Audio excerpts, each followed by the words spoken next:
Welcome back, Turning Hard Times to Good Times. I'm your host, Jay Taylor. Really happy to have with me once again Patrick Highsmith, and he is here to give us an update on Timberline Resources. Patrick is an exploration geologist who has spent much of his career with major mining companies like Newmont Mining, BHP, Rio Tinto, Fortescue Metals. These are the giants of the industry, of course, but he is now using his skills and accumulated knowledge to help Timberline Resources find a meaningful gold deposit. And by the looks of things, he and his company are having a great deal of early success on its Eureka project in Nevada.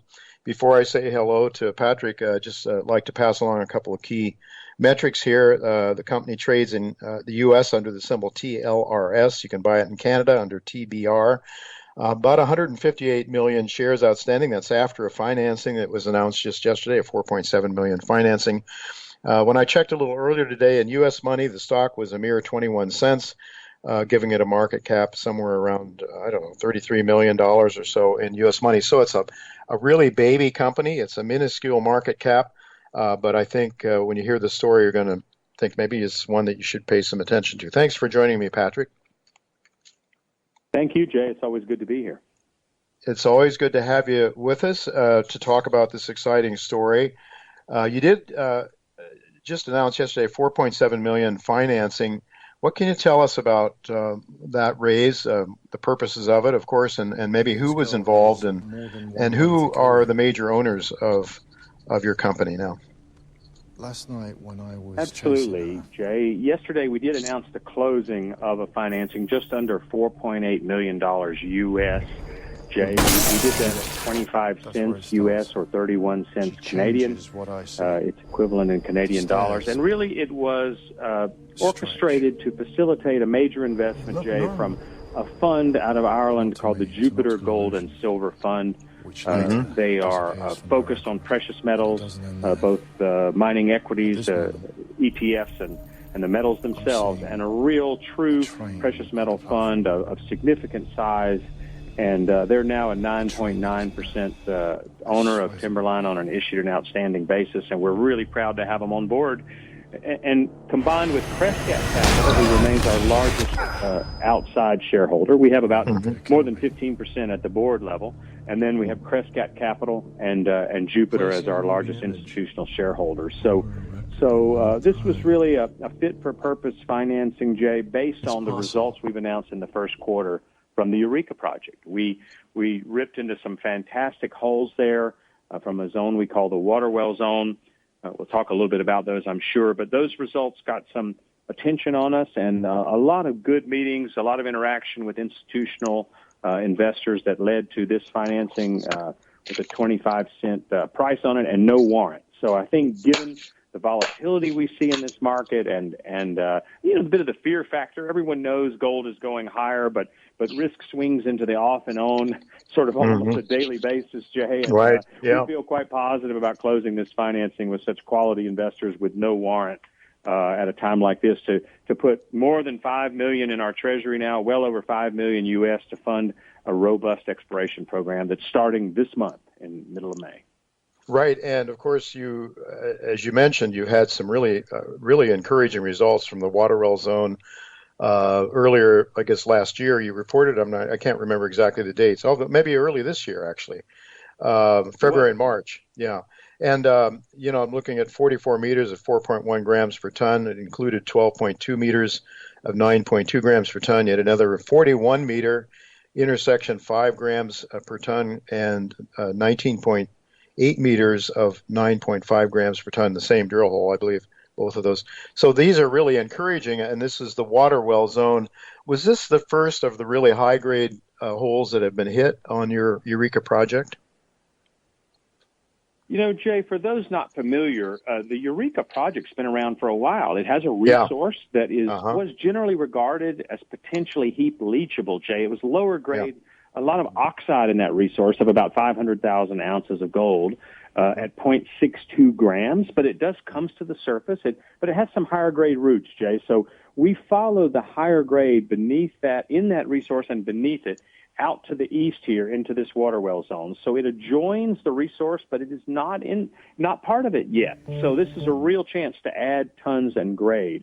And I think what we've learned, Jay, in the last sort of 18 months since I got involved and since Quentin Henney got involved with us as an advisor and a director, is the controls on the high grade are much better understood now. We know we're chasing a certain family of rocks out to the east here. The top of this high-grade zone is not even very deep, Jay, at 140 meters what below are you surface doing up here? on the north end. It does get 6 deeper feet as you go south. Those two holes you mentioned are at the north and south end of it. So what it is, Jay, is a better understanding of the geology, new application of geophysical tools, and geological modeling to project this trend out to the east, get these holes into it, and really, if you add that to some of the first drilling we did at the end of 2020, I think it was, where we drilled about 15 meters of 10 grams very near surface. So that was a 150-gram meter hole on a grade thickness basis. We have here 180-plus gram meters in one of these holes and over 200 gram meters in the other. So I think it's a paradigm shift that we're seeing, Jay, where grade thickness is now expressing itself as an important driver on this thing. We have high grades over greater thicknesses, and we understand why, and I think we can be predictive now on the geology, and where to go next. And that's why we're so excited to start filling in between these holes and stepping out around them, because it's just wide open, this water well zone on both the north and the south, and even out to the east. So a lot of potential to grow this thing, Jay. And I think all credit to the geologists for applying themselves, and the whole team, myself included, to figure this out. Ken, those holes that I just mentioned, I think they are how far apart? They're fairly far apart. I can't remember what the dimensions are. And can you give us some sense of the strike length of this target? Yeah, those holes, interestingly, Jay, the northernmost hole was a step out of 150 meters. Where there had been no drilling, and we hit into that zone. And then the southern hole, the one that was 41 meters of over 5 grams, is 400 meters, about 410 meters south. So that is the southernmost hole in the zone. And in between, we have a number of hits that folks can see in our presentation and in our news releases. We have hit other nice intercepts in between, but most of those were reverse circulation holes. And the recent work is suggesting the core, these are drill core, these are diamond core holes, is returning a better sampling of the gold, more representative grades, Jay. So we've got to do some work in between to fill in core holes there. But to answer your question, you've got a strike length north to south now of a bit over 400 meters, anchored at both ends by some good high grade. And the zone, from a width point of view, it's still open to the east, but it's certainly along the order of 250 meters, something like that. But certainly we're still finding the eastern limits. And we do have some indications that the system keeps going out there, but it gets a little deeper, and we'll need to test those limits, both north, south, and east, and that's what the 2022 drill program will be about, in part. And these Carlin-style deposits, they can have quite a bit of thickness, vertical extent, right? Indeed, they can, Jay. We're in a favorable part of the Cambrian. Those are older rocks in Nevada. They are limestones, dolomites, shales, things like that. And what we're looking for is the right, most favorable host rocks. But where they cross faults, Jay, these faults are like plumbing, and so these deposits can have quite a bit of vertical extent, because these faults are the pipelines really that bring the fluids into these rocks. And so we just saw presentations this morning at the conference I told you I'm attending about some of the other big discoveries in Nevada, and the interaction of these faults with the favorable host rocks is the key in Carlin-type gold systems. And I think folks can appreciate from looking at our presentation that we know these rocks host gold now. We know they host high grade, and it's a matter of unraveling the best place to drill next to maximize our exposure to those faults, which are the good plumbing, and to the favorable host rocks, which are like the sponges that soak up these fluids. So that's our plan. That's our plan, to look for the thickest parts and the highest grade parts. Well, in addition to your water well zone, there's other targets there as well. And are you planning to drill into those, perhaps explore those a little bit this year as well in your drill program? Indeed, we're hard at work on the budget right now, just having closed this financing. But we will obviously focus on this high-grade zone at the water well where we have to both fill in and between them and step out to extend it. But we do have another exciting prospect just across the valley, 1.5 kilometers away, called Oswego, where folks can see in our December news release, we announced surface sampling of long runs of 12 to 14 grams gold in one area and nice true thicknesses of sort of 8 to 11 meters of sort of 3-gram mineralization of oxide mineralization at surface. We put 6 holes into that zone, Jay, to test that. And those are the last assays to come in here. And it'll be, I would say, very soon. In May, we expect to have a news release on how that turned out at Oswego. It's likely we'll apply some of this budget to keep advancing that Oswego target, based obviously on what the drilling is telling us so far. And then there's the historic Windfall mine, another historic Nevada producer, which is only 3 or 4 kilometers northeast of the water well zone, still on this giant Eureka property, where we also expect to do the first drilling in a number of years, following up on intercepts of over 20 meters of 3 grams, which haven't seen any drilling in 3 or 4 years, Jay. So it's 70 square kilometers, this property, 25 square miles, and a lot of areas to explore. But the idea is, I think, to balance. Drill where you know this gold is, advance the water well zone towards a resource, but also remind the market that there's still exploration to do out here, and we'll be stepping into some of these new areas. Maybe it's 60% of our focus will be at the water well zone nearby to the resource where all that high grade is, and maybe 20% on exciting targets like Oswego and Windfall. Right. So, as this Oswego, do you think is it a similar Carlin style target, and might it be part of the same gigantic system, or is that just too early to know? I suppose.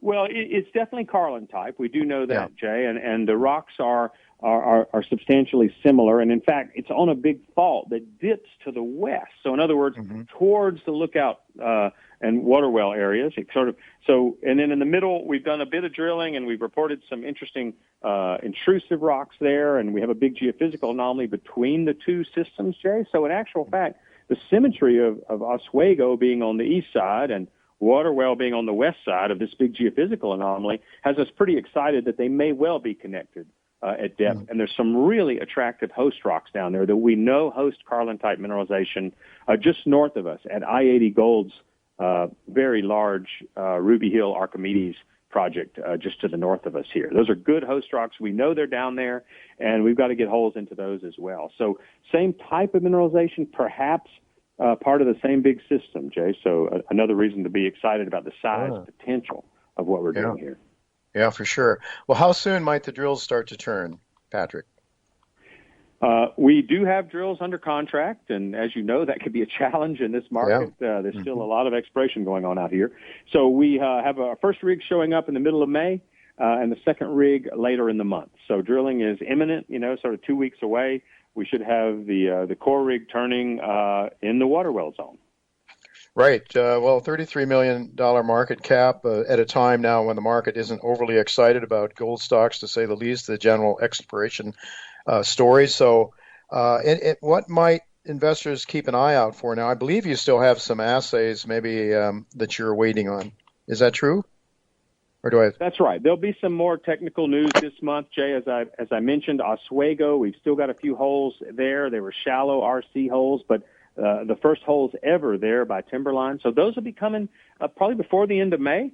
And then we'll certainly have an announcement of the scope and scale of this program with a few maps so people can follow along as we get the assays flowing here. You'll recall we didn't get drilling till late last year in the summer and fall, so we're really excited to be cashed up in time for a full summer program, and a lot of excitement awaits. So good technical news flow, some more here in May, an update with an overview of the program, and drilling all summer and into the fall. I believe about a 7,000 meter or 22,000 foot program. Is that what you got planned? That's what you're budgeting for? That's right, Jay. It's only about maybe a 20% increase over last year, but the reason for that is we're drilling a lot more core. Your listeners will know drill core is more expensive than reverse circulation, but it produces a higher quality sample and more geological information. So we're doing a lot more drill core this year, and the total program will be on the order of 20% bigger than last year. As you say, about 7,000 meters. something. Seven. Like Well, it'd be a little bigger than last year, but you're drilling into an area now that you've honed in on, and it should be very exciting. I think maybe perhaps a higher probability of really nice, luscious drill results coming back. We'll certainly be watching closely for it. Patrick, anything else quickly before we leave?